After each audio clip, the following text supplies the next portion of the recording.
Hey everybody, it's Master Gallengeist here, bringing you my review of the movie Good Fortune. Now this kind of popped up on my movie channels, and I'm like, oh, okay, I kind of saw this, Keanu Reeves kind of angel thing, let's kind of see what goes on with this.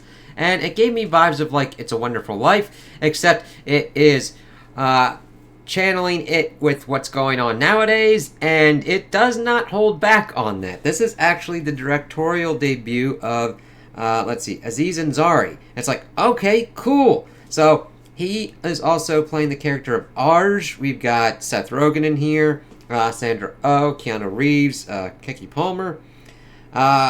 Everybody does a pretty good job in this, and I do like that we get everything kind of going on with the angel side as well, and Keanu Reeves does a really good job of that kind of innocent angel that kind of wants to do other kind of things. Because we see what's kind of going on. We see that he is the angel of texting and driving, pretty much guardian angeling that and stopping people from doing that, and he pretty much works on this Arj dude. Because we see him helping some other people, but he's like, he didn't get this one job, and he's pretty much thinking of killing himself. And he kind of watches him kind of go through, seeing him kind of just do these stupid gig things that is what people are trying to do to survive and get through to the next kind of thing. He's living out of his car. He's working other jobs as well as this kind of like part-time associate at this kind of hardware place.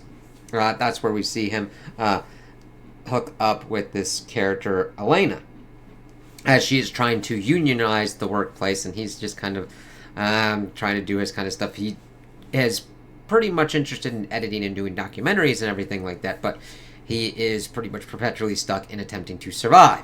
And Gabriel, Keanu Reeves' angel character with his like little wings and everything, sees him kind of going through, is like, holy fucking shit. And we see that the rest of the angels have their kind of areas of expertise as well, as they kind of Martha, Sandra Oh's character, is the kind of head one in charge, kind of managing them and everything.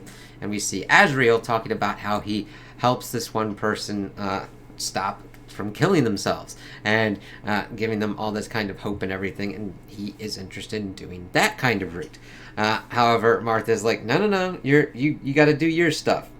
And the thing is, it also kind of links up with Gabriel's kind of thing, that he was supposed to stop Elena from doing a texting and driving kind of thing, but she backed into a pole and kind of mucked up her thing with going on a date with Arj. Arj then gets this kind of task sergeant thing and links up with Jeff, Seth Rogen's character, who's this fucking VC tech billionaire kind of dude doing all this kind of stupid bullshit. And the thing is, they kind of work out a little bit. He helps him kind of get his garage in order and everything, and then does this kind of trial thing of being his assistant, and works around pretty well with him until he his dates with Elena kind of go well, and he's going to take her out for another one, and Jeff suggests taking her to this really expensive kind of place. And the thing is, he has given a company card to Arj, and the thing is, it was more expensive than he was realizing, and utilizes the card, and this of course fractures their relationship, which makes sense. Like, this is one of the kind of points where I wouldn't really hit Jeff on, where it's like, okay, you used this incorrectly, I'm going to have to let you go kind of stuff. However, with the extenuating circumstances of you're the one that suggested this kind of place, and if you got ours to actually pay you back, that would work out pretty well. But we see that doesn't work out, and he's really fucked up.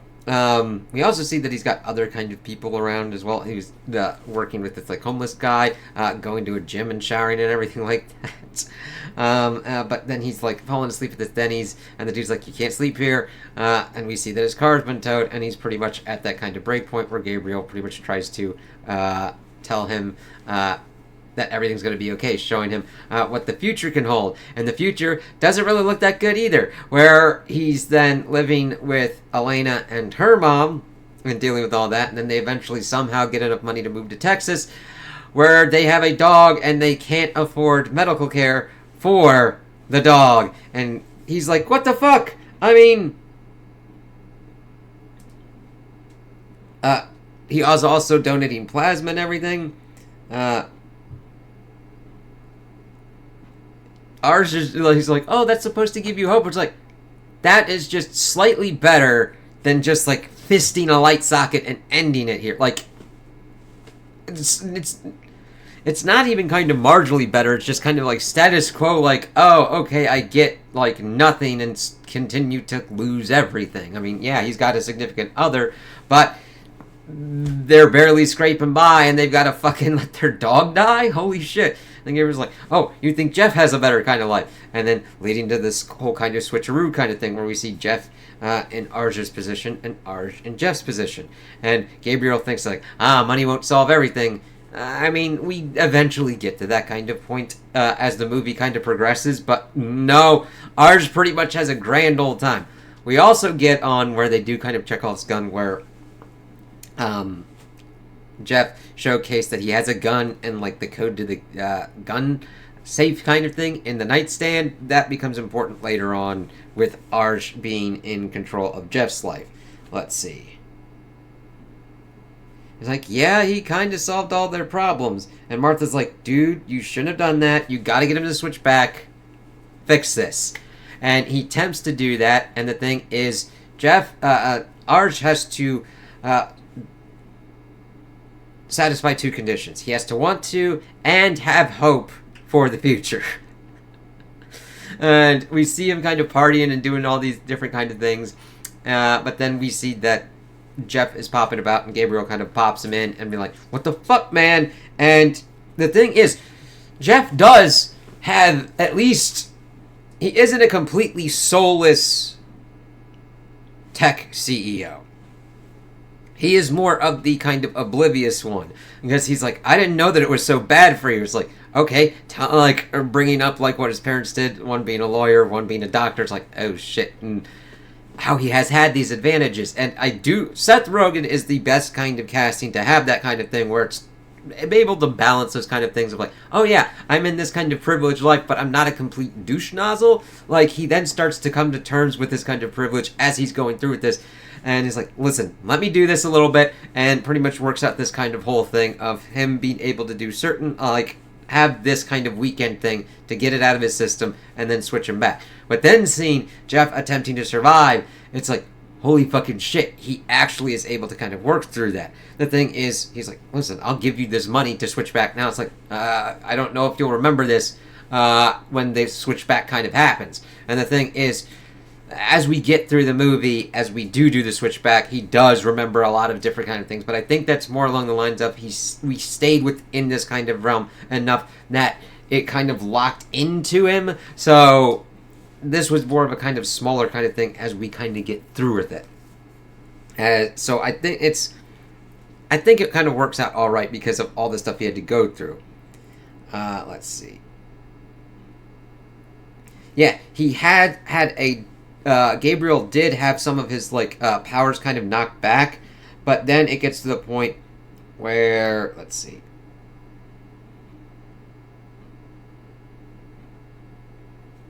Yeah.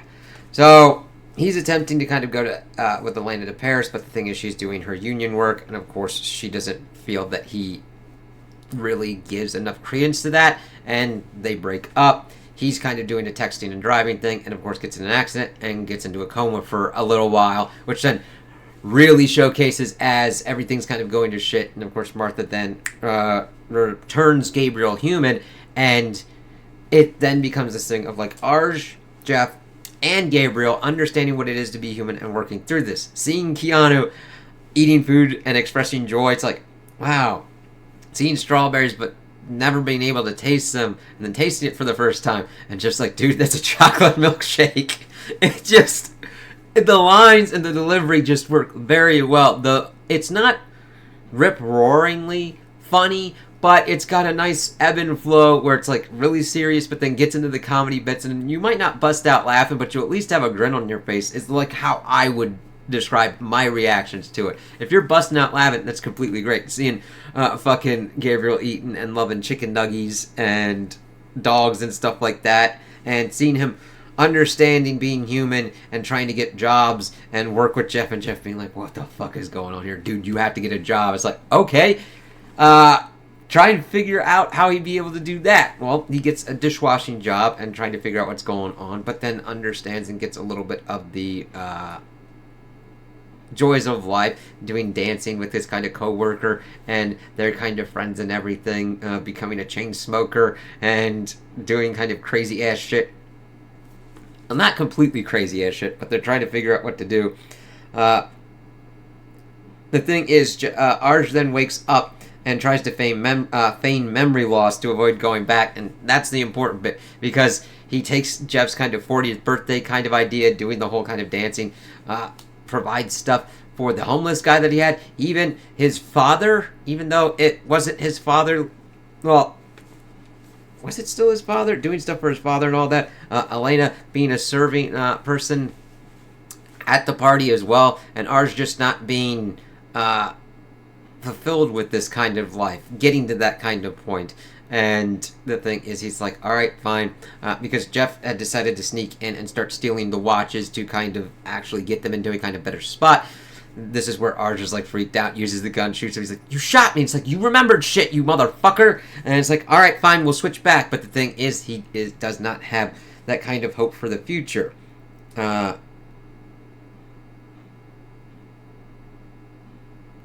Actually desires to go back to his own life out of hope and not out of mere guilt. Martha, of course, trying to give Gabriel the whole thing that, like, sometimes other people inspire each other. They do not always have to do it on their own or need angels. And they just kind of work together and kind of get into a kind of groove. And then hanging out and seeing how Gabriel and Jeff kind of work out kind of gives him a little bit of hope. And that's, of course, where that is satisfied, then switches back with Jeff. And the thing is, he's teleported right after his car's been towed, and the Denny's dude's like, you know what, if you need help, I'll help you out, man. He's like, alright, cool. We see Jeff paying the impound fees, so that way Arj can get his car back, and the thing is, Arj had this kind of thing of, like, meeting with this one kind of tech bro kind of dude, just, like, doing their own kind of shit, and just like, yeah, whatever. But he's linked up with Jeff later on, pretty much talking about doing robots for food delivery. I wish, like, I'm glad that they centered on the characters, but the thing is, I kind of wanted Jeff to also kind of bring up of, like, okay, I would have, like, this, they could have linked this up as Jeff is being, like, supplanted by the robots for, like, the food delivery and everything like that. And we saw Jeff pretty much also being an investor in this, like, there will be buns kind of thing, because Arj was doing a task sergeant kind of thing of waiting in line for those kind of things. And I wish that he had been like, fuck you, you fucking little robot bastard, and, like, take it or steal it or something like that, because think about it. They're just rolling shit on wheels. You could just pick that fucker up and do whatever the fuck you want with it. Like, what, are you gonna arm it and Skynet that motherfucker? And, like, it's that escalation. It's like, dude, because his one tech bro dude's like, fuck it, just use all robots. And he's like, no, man, make people better paid and treat people better. Because this one dude gave him like a 1-star review because the place didn't give him enough ranch for his wings. It's like, that's not his job. His job is to get the order and deliver the order. That's what this whole shitified, like, middleman shit-ass thing does. Because when you've got your delivery people in-house, and you do that shit in-house, you've got better control to be like, oh, okay, yeah, then you have 1 point to go back on. It's like, it's the don't shoot the messenger kind of shit. Jeff is the messenger. And then he's like, fuck that, fuck that ranch, fuck that 1-star review. He wants to fix it. And I like him learning and attempting to fix that. He does go through this, as Arj does as well. And we see Elena trying to figure that out as well. As she went to the serving thing because her unionization effort had failed. And it just really kind of rocked her confidence there. And it's like, holy shit, I get that. And she's like, screw it, I'm going to keep working on this and working on it. And we see them, like, doing stuff with tacos and everything. And Gabriel liked a lot of tacos as well. And he said, you know what? When this works out, I'll leave a taco for you. And we see that they have a nice little date. and there's one taco left over, and they walk out, and the movie ends with the taco lifting up with unseen hands, and it's like, yeah, that's kind of cool. I really liked how the movie ended, because we got everything tied up pretty nicely, and we got the look that Gabriel's back being an angel and everything. We don't know exactly what he's doing, but I would probably say still doing the stuff with the texting and driving, because the thing is, it seems like a very small thing, but it was the viewpoint of what he had. He was only seeing one part of the picture. It's like, oh, I'm stopping you texting from driving. Well, okay, if you stop that thing and stop that one event from occurring, what other chain events happen? That, I think, is what Martha was trying to also showcase what's going on, because Azrael had the tangible effect of going through and showcasing these lives and helping people in pivotal moments of their lives, but Gabriel was doing the same thing, even though it was a kind of smaller thing. Who knows what weird fucking crazy ass shit goes on? You drop something, and then you have to go clean something, and that mucks up a little bit of your time. However, that muck up of your time either stops you from getting injured or hurt in some other kind of place, or lets you meet someone that would be kind of awesome and makes your life better, or you miss someone that would have made your life worse. There's a lot of different kind of things, and it was how Gabriel was kind of viewing it, but viewing it as himself, but also kind of the angel structure kind of views it as well, because like, oh, you're doing texting and driving. It's like, there's a lot of different kind of stuff that was kind of going on. So I actually really enjoyed this movie. I think it did a good job of not shying away from, yeah, shit sucks, and not giving complete platitudes of like, oh, it'll always be better tomorrow. If you can't see that, that doesn't fucking help worse shit. Because there just becomes a day where someone just says, peace out, fuck it, I don't give a shit, and goes off. Like, if you can't give them a viable pathway forward, I don't blame ours for being like, fuck it. You know, like, it's not just saying everything's going to be alright, or showing them what could potentially be, especially if the right circumstances don't bring it out, because otherwise, if it goes along the same path as showcasing ours, just be like, oh, I'm living with my girlfriend's parents, oh, we are able to be on our own, but the dog that we have to pretty much let die because we don't have money for it to save it. It's like, shit, man, fuck, that is a stupid fucking system. I do like that Jeff is also able to grow and be like, fuck this shit, there's got to be a better way for this. And I honestly would have just liked to have seen a crazy scenario where they kind of amped it up a little bit. I do like that they kept the comedy without going completely kind of crazy territory, even though we are dealing with guardian angels here. But, like, the gig workers potentially fighting against the robot delivery ones, and then the escalation of them being, like, armed, and then figuring out, oh, we don't... How do you train this? Do we train them to kill? Do we train them to injure? Are we liable for the injuries? What kind of goes on with this? I know I'm adding an extra kind of layer that you then have to tease and parse out here in the plots and the script and everything, but it's like, that's just another thing they could have went for. Oh, that sucks. The budget was like $30 million and it made $26 million according to Wiki. It runs about 97 minutes. About 100 minutes. I don't think it overstays it. Well, it's welcome. I had a fun time with it, and wasn't always watching the watch. I'm like, oh, what's going on? Oh, we're good. I really liked it, and I've seen Aziz Ansari in like Parks and Rec and other kind of movies and whatnot, but I think he did a really good job directing this, having good content, working the flow of the movie, and just did a very good job. I'm interested to see what else he does. I would think that since I've mainly seen him in comedy things, I think that comedy would probably be his best kind of work of what's going on. But he did a nice balance here of comedy and seriousness of what's going on with the situations. And I would definitely recommend this. If you're a Keanu fan, definitely. If you're a Seth Rogen fan, definitely. If you're a Aziz Ansari fan, definitely. I like the characters and the plot and the world building and the lore building. And even though there's not a lot, it all works together to make an enjoyable experience that I enjoy. Now, if you didn't like it, that's quite alright and quite cool. But I think this would be a good one to have, just to sit down and watch and also have on in the background. So those are my opinions on the movie. Tell me what you guys think in the comments below. If you liked it, if you didn't like it, if you agree with me, if you disagree with me. Also like and subscribe, and I hope you have a good day.